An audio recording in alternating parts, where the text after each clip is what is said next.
The whispers followed Josephine Harlow like a shadow as she made her way through the dusty streets of Cottonwood Springs, Colorado, in the summer of 1876. Her plain brown dress hung loosely on her angular frame, her sun-freckled face hidden beneath a wide-brimmed hat that had seen better days. The townsfolk's words weren't meant for her ears, but they reached her nonetheless, sharp as cactus thorns. "Poor thing, plain as a mud fence," murmured Mrs. Abernathy outside the general store. "How will she ever find a husband with that face and those awkward ways?" Josephine kept walking, chin held high despite the burning in her eyes. At 22, she was already considered a spinster by most, and the town had long ago decided her fate. The daughter of the town's late doctor, she lived alone in her father's modest house on the edge of town, tending to her small garden and taking in mending work to make ends meet. "Good morning, Miss Harlow," called Mr. Peterson from his barber shop. His greeting was kind enough, but his eyes held that same pitying look she'd grown to despise. Josephine nodded politely and continued toward the general store. She needed flour and a few other supplies, and she'd saved enough from her mending to afford them this month. The bell above the door jangled as she entered Simmons' general store, where Mrs. Simmons was engaged in animated conversation with 3 other women from town. "And then Xavier Quinn just rode in like he owned the place," Mrs. Simmons was saying. "Never seen a man handle horses like that. Thompson says he's hiring him on permanent at the ranch." The women fell silent as they noticed Josephine, exchanging meaningful glances before resuming their conversation in lower tones. Josephine pretended not to notice as she moved through the store, selecting her items with care. "Will that be all, Miss Harlow?" Mr. Simmons asked as she approached the counter with her meager purchases. "Yes, thank you," she replied, counting out her coins carefully. The door burst open with a bang, startling everyone inside. A tall man with sun-bronzed skin and eyes the color of a stormy sky stood framed in the doorway, his presence seeming to fill the small store. His dark hair fell in untamed waves beneath a dust-covered hat, and a day's worth of stubble shadowed his strong jawline. "Pardon the intrusion, ladies," he said, tipping his hat. "Mr. Simmons, I've got an order from Thompson Ranch." "Of course, Mr. Quinn," Simmons replied eagerly. "Just let me finish with Miss Harlow here."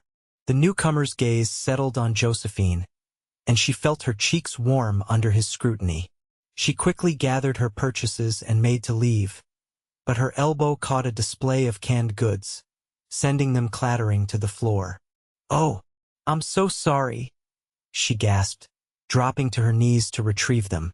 "Allow me, Miss Harlow," said the stranger, crouching beside her. His voice was deep and melodious, with a hint of somewhere farther east in his accent. Their hands brushed as they both reached for the same can, and Josephine pulled back as if burned. Up close, his eyes were even more striking, like the sky before a summer storm. "Thank you, Mr. Quinn, but I can manage," she said stiffly, mortified by her clumsiness. He smiled, a genuine expression that transformed his rugged features. "No harm in accepting help when it's offered freely." Josephine gathered her purchases and hurried out, feeling the weight of curious stares on her back. As the door closed behind her, she heard one of the women inside say, "Poor Xavier, having to be polite to that plain Jane Harlow." Another voice replied, "Well, she's certainly not pretty enough to catch his eye, or any man's for that matter."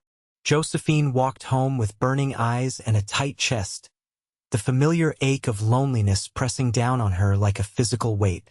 The following day found Josephine in her garden, coaxing stubborn vegetables from the parched Colorado soil. Her straw hat shielded her from the worst of the sun's rays as she worked, humming softly to herself. This was her sanctuary, where judgmental eyes couldn't reach her. "That's a mighty pretty tune," came a voice from behind her. Josephine whirled around to find Xavier Quinn leaning against her garden gate. his imposing frame somehow managing to look relaxed. Today he wore a clean shirt, though his hat was still dusty from the trail. "Mr. Quinn," she said, surprised. "Can I help you with something?" He smiled, that same transformative smile from the store. "I'm returning your handkerchief. You dropped it yesterday." Josephine frowned. "I don't recall losing a handkerchief." Xavier chuckled, a warm sound that seemed to vibrate in the air between them. "No, I don't suppose you did. Truth is, I wanted an excuse to call on you properly." Josephine stared at him, bewildered. "Why would you want to do that?" "Why wouldn't I?" he countered, opening the gate and stepping into her garden. "Your tomatoes look fine. You've got a good touch with growing things." "Thank you," she replied automatically, still trying to understand his presence. "But Mr. Quinn, Xavier," he corrected. "And you're Miss Josephine Harlow, daughter of the late Dr. Harlow, who was by all accounts a fine physician and an even finer man. You've been asking about me?" she said, feeling exposed. "I have," he admitted without a trace of embarrassment.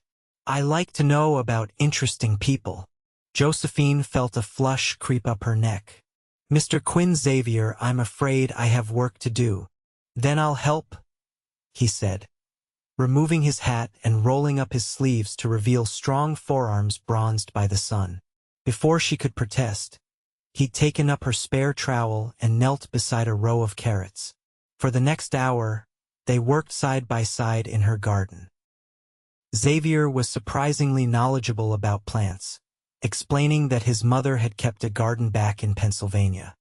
His hands, though calloused from ranch work, were gentle with the tender seedlings. "How long have you been in Cottonwood Springs?" Josephine asked, curiosity finally overcoming her reserve. 3 weeks, he replied. "I came west after the war, worked my way from ranch to ranch. Thompson offered me a position breaking horses and managing his stock. It's good work, and I might stay a while." "The war ended 11 years ago," Josephine observed. Xavier's eyes clouded briefly. "Some of us took longer to find our way home." They worked in companionable silence after that, until the sun began to dip toward the horizon. "I should be going," Xavier said finally, rising and dusting off his knees. "Thank you for the pleasure of your company, Miss Harlow." "Josephine," she corrected, surprising herself. His smile was slow and warm. "Josephine, might I call on you again?" She hesitated, then nodded. "You may." As Xavier left, Mrs. Abernathy and her daughter were passing by on the street. Their shocked expressions at seeing the handsome newcomer leaving Josephine's home would have been comical under different circumstances. "Well, I never," Mrs. Abernathy muttered loudly enough to be heard. "What business could he possibly have with her?" "Probably just being neighborly," her daughter replied. "She's certainly not pretty enough to interest a man like that." Xavier paused in his stride, turning to look at the two women with cool eyes. "Ladies," he said with a tip of his hat, his voice carrying clearly to where Josephine stood frozen in her garden. Then he continued on his way, his broad shoulders straight and proud against the setting sun. Josephine hurried inside, her heart pounding with a mixture of humiliation and confusion. Why had Xavier Quinn sought her out? Men like him didn't notice women like her. The town had made that perfectly clear throughout her life. The next morning, Josephine was arranging flowers in front of her father's grave when she heard hoofbeats approaching. Xavier appeared on a magnificent dapple gray stallion, the morning sun gilding his features. He dismounted with fluid grace and approached, hat in hand. "Good morning, Josephine," he said softly. "I thought I might find you here." "How did you know?" she asked, genuinely curious. "Mrs. Baker at the boarding house mentioned you come every Sunday morning." He gestured to the small bouquet of wildflowers in her hand. "Your father," Josephine nodded. He died 3 years ago. Pneumonia. Xavier knelt beside her, studying the simple headstone. He must have been a good man to inspire such devotion. He was, she agreed, her voice catching. He taught me everything: reading, writing, even medicine. He wanted me to go east for proper schooling. But then Mother died, and he needed me here.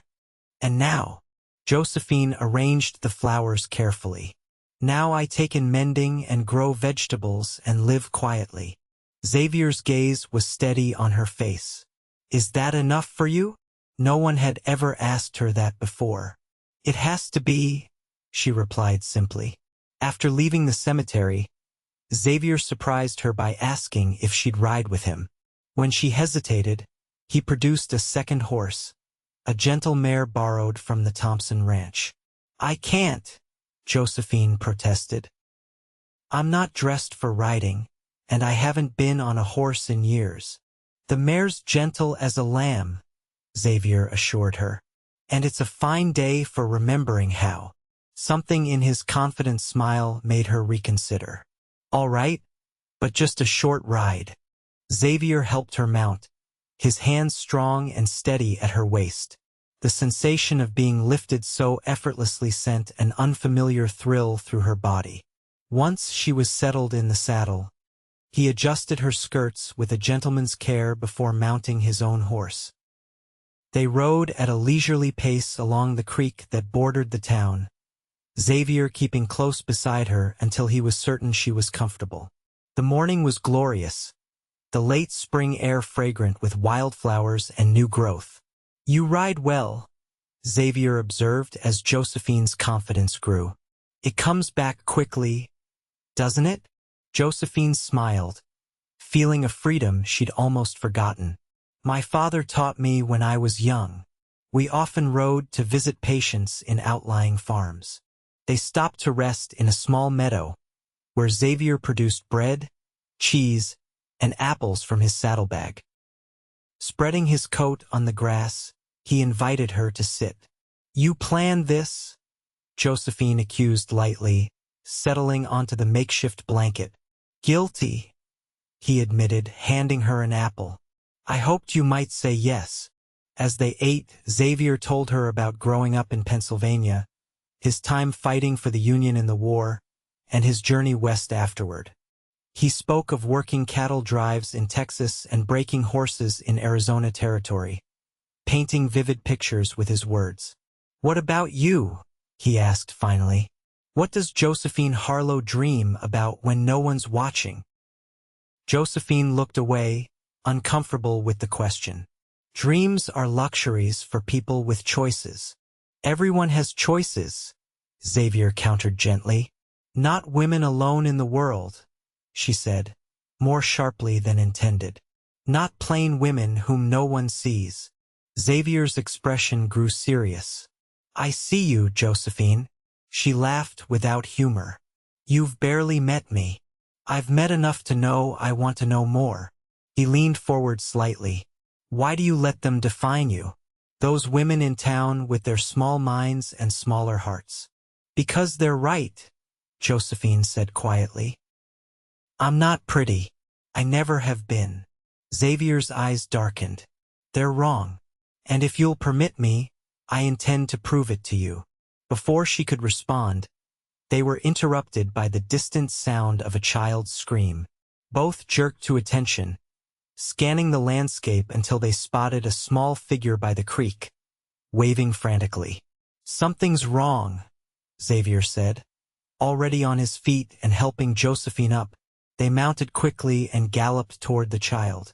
It was Timothy Reynolds, the blacksmith's 10-year-old son, his face streaked with tears. Miss Harlow, Mr. Quinn. It's Pa, he's hurt bad. They followed the boy to where his father lay beneath an overturned wagon, blood seeping from a wound on his head and his leg bent at an unnatural angle. The wheel broke and the wagon fell, Timothy explained, trembling. Pa pushed me clear but got caught himself. Josephine dismounted and rushed to the injured man's side, all hesitation forgotten. Mr. Reynolds? Can you hear me? The blacksmith groaned, his eyes fluttering open. Miss Harlow? My leg. Don't move, she instructed, quickly assessing his injuries. She looked up at Xavier. We need to get this wagon off him carefully, then stabilize his leg before moving him.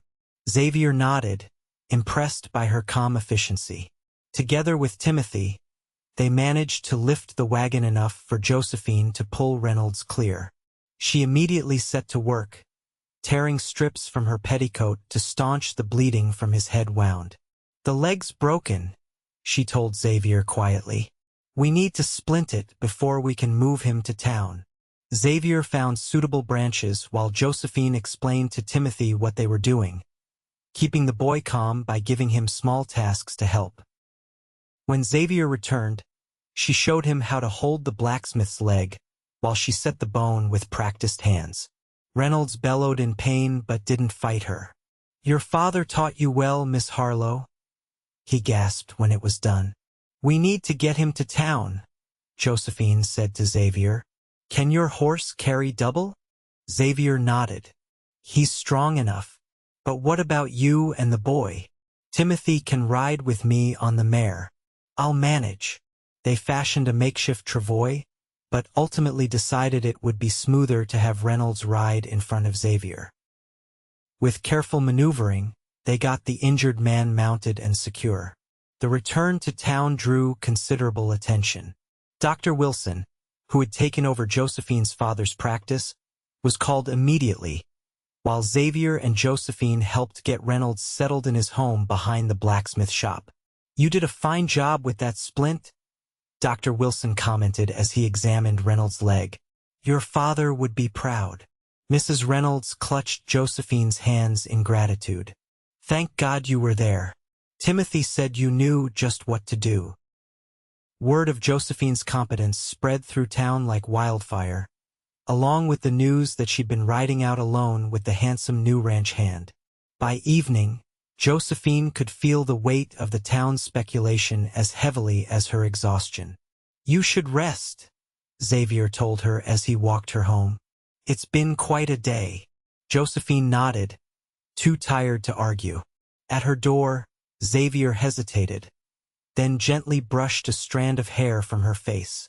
You were magnificent today, he said softly. Brave and skilled and utterly sure of yourself. Do you know how beautiful that was to witness? Josephine felt her cheeks warm. I only did what needed doing. That's precisely my point. His eyes held hers. I would like to call on you properly, Josephine Harlow. With your permission. Surprised, she found herself nodding. Yes, I'd like that. Over the next few weeks, Xavier became a regular visitor at Josephine's home. He brought her wildflowers and books, and sometimes simply sat with her on the porch, talking as the evening settled around them.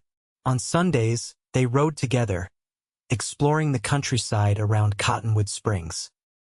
The town buzzed with speculation.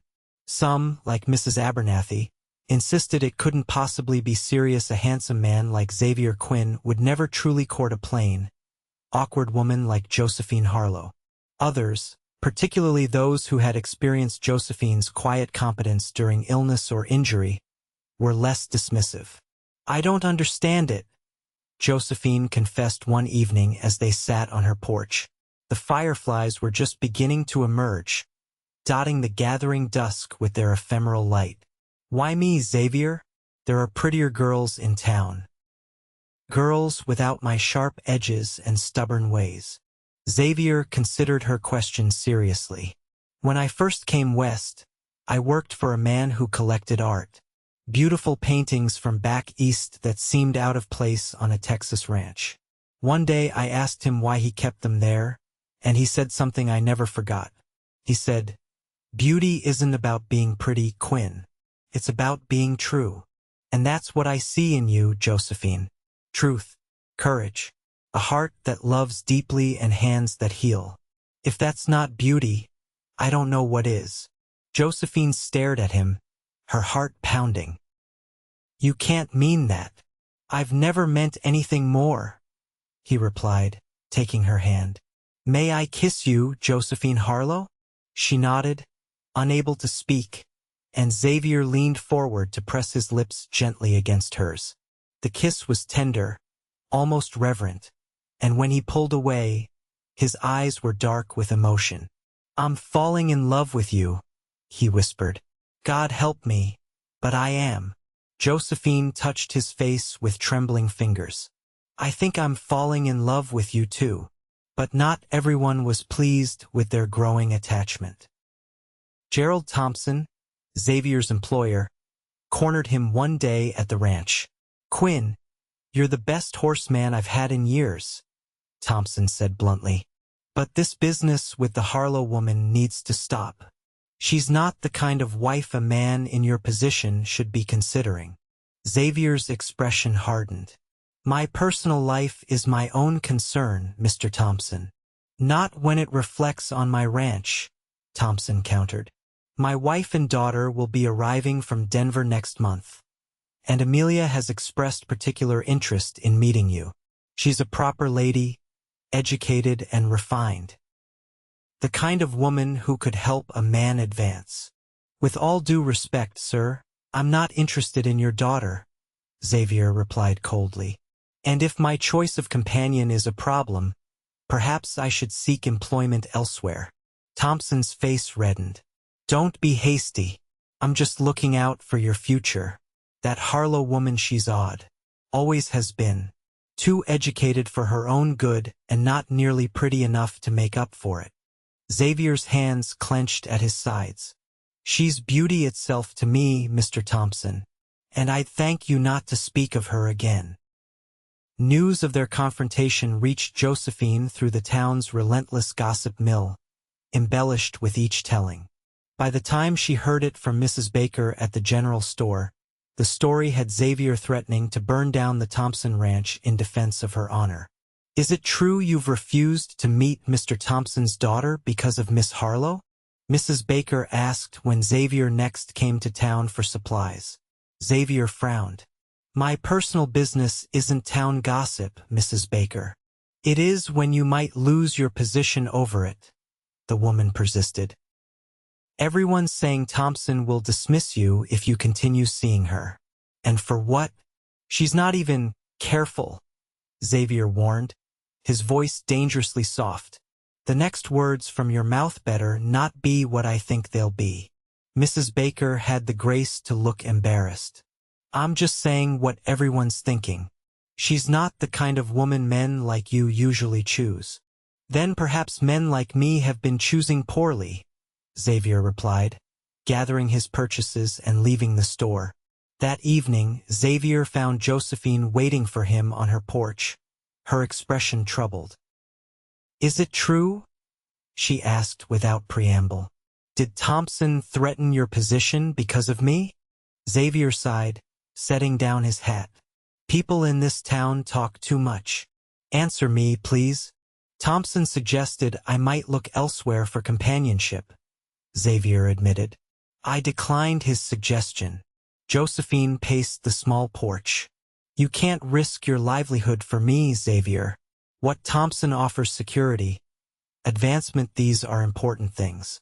Not as important as you, Xavier said simply. You barely know me, she protested. I know enough. He stepped closer, his eyes intent on hers. I know you're brave enough to set a man's broken leg in a dusty creek bed, and gentle enough to calm a frightened child while doing it. I know you visit your father's grave every Sunday with fresh flowers, and that you keep a garden that would make my mother weep with envy. I know your hands are rough from work but gentle when they touch mine, and that your smile, when you truly mean it, lights up your whole face. Josephine felt tears threatening. Xavier, I know I love you, Josephine Harlow, he continued relentlessly. And no job, no ranch, no amount of money could make me give that up. What if I'm not worth it? She whispered, voicing her deepest fear. What if they're right about me? Xavier took her hands in his. Look at me. Really look. Do you think I'm a fool? A man who doesn't know his own mind. She shook her head. Then trust that I see you, truly see you, and I find you beautiful beyond words. He knelt before her, still holding her hands. Marry me, Josephine. Be my wife, my partner, the mother of my children. Let me love you for the rest of my days. Josephine stared down at him.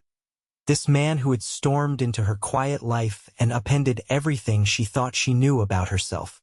Yes, she whispered, her voice strengthening as she repeated, yes, I'll marry you. Xavier's answering smile was radiant as he rose to take her in his arms, kissing her with a passion that left her breathless. The announcement of their engagement sent shockwaves through Cottonwood Springs.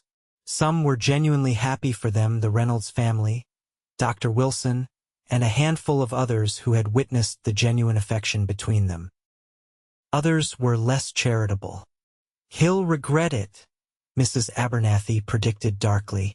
Men like that always want pretty things, and once the novelty wears off, he'll realize what he's settled for. Such comments inevitably reached Josephine's ears, but with Xavier's unwavering support, they stung less than they once had. Still, as their wedding day approached, her doubts sometimes resurfaced in quiet moments. Thompson made good on his threat and dismissed Xavier, who found new employment at a smaller ranch owned by a widower named Garrett. The pay was less, but the owner was fair and didn't concern himself with his employees' personal lives. 2 weeks before their wedding, disaster struck. A flash flood swept through the lower part of town, destroying several homes and businesses. Among the casualties was Josephine's small house, which stood in the path of the raging waters. She escaped with little more than the clothes on her back and her father's medical bag. The town rallied, as frontier communities did in times of crisis. Families took in the displaced, and work parties were organized to clear debris and begin rebuilding. Josephine found temporary lodging with Dr. Wilson and his wife, who welcomed her warmly.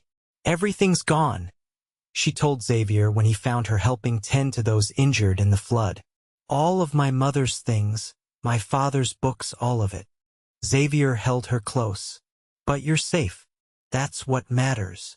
Our wedding, she began, will happen as planned, Xavier finished firmly. Unless you want to postpone it. Josephine shook her head. No, I don't. In the aftermath of the flood, something shifted in the town's attitude toward Josephine. Her medical knowledge, learned at her father's side, proved invaluable as she worked tirelessly alongside Dr. Wilson. People who had once whispered behind her back now sought her help openly, grateful for her calm competence. The day before their wedding, Mrs. Abernathy approached Josephine as she was organizing medical supplies in the doctor's office. Miss Harlow, the older woman began awkwardly, I wanted to thank you for helping my grandson during the flood. The doctor says if you hadn't recognized the signs of pneumonia so quickly, he might have. She trailed off, blinking rapidly. I'm glad I could help, Josephine replied sincerely. Tommy is a strong boy. He'll make a full recovery. Mrs. Abernathy twisted her hands together. I also wanted to say that I've not always been kind to you, and I'm sorry for it. Josephine stared at her in surprise. Thank you, Mrs. Abernathy. The woman nodded stiffly. Your young man, Mr. Quinn, he sees something in you that the rest of us were too blind to notice. I wish you both happiness. Before Josephine could respond, Mrs. Abernathy hurried away, leaving her speechless. The wedding took place in the small church that had miraculously escaped the flood's destruction. Josephine wore a simple blue dress borrowed from Mrs. Wilson, with wildflowers in her hair. Xavier stood tall and proud at the altar, his eyes never leaving her face as she walked toward him. You are so beautiful, he whispered as she reached his side. I love you, she replied, no longer afraid to believe in the truth of his words. The ceremony was brief but heartfelt. When the preacher pronounced them man and wife, Xavier kissed her with such tenderness that several women in the congregation dabbed at their eyes. Even Mrs. Abernathy was seen to wipe away a tear.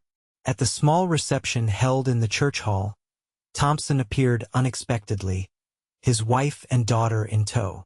The rancher approached the newlyweds with obvious discomfort. "Quinn," he said gruffly. "Mrs. Quinn, my congratulations to you both." Xavier nodded coolly. "Thank you, Mr. Thompson. I may have been hasty in my judgment," Thompson continued, looking distinctly uncomfortable. "My wife has informed me that I was, in fact, a fool." Mrs. Thompson, a dignified woman with kind eyes, stepped forward. "What my husband is trying to say is that he would like to offer you your position back, Mr. Quinn, with an increase in salary and the use of the small house on the north edge of the property." Xavier glanced at Josephine, who smiled encouragingly. "That's a generous offer," he said carefully. "But I've made commitments to Mr. Garrett." "I've spoken with Garrett," Thompson admitted. "He agrees you'd be better suited at my operation, given your skills. Says he can't match my offer anyway." Xavier considered for a moment, then extended his hand. "I accept, Mr. Thompson." "Thank you." The rancher shook his hand, relief evident on his face. As the Thompsons moved away, Xavier pulled Josephine close. "Are you sure about this?" she asked quietly. "After what he said about me?" Xavier smiled down at her. The man admitted he was wrong. That's rare enough to deserve a second chance. His expression grew serious. "Besides, that house he mentioned would be perfect for us. Room enough for a garden for you, and maybe some little Quinns running around in a few years." Josephine blushed at the thought. "I'd like that very much." They left the reception amid cheers and well wishes, riding together on Xavier's dapple gray to the hotel where they would spend their wedding night before moving to their new home. As they passed through the town square, Josephine noticed how different it looked to her now, not a place of judgment and isolation, but a community that had finally begun to see her as she truly was. "What are you thinking?" Xavier asked as they rode. "That I'm happy," she replied honestly. "Happier than I ever thought possible." "This is just the beginning," he promised, pressing a kiss to her temple. "Just the beginning of our story." And as the sun set over Cottonwood Springs, painting the sky in shades of gold and crimson, Josephine Quinn knew that she had finally found her place in the world, not despite who she was, but because of it, and because one man had looked past what others saw to the beauty that had always been there, waiting to be discovered.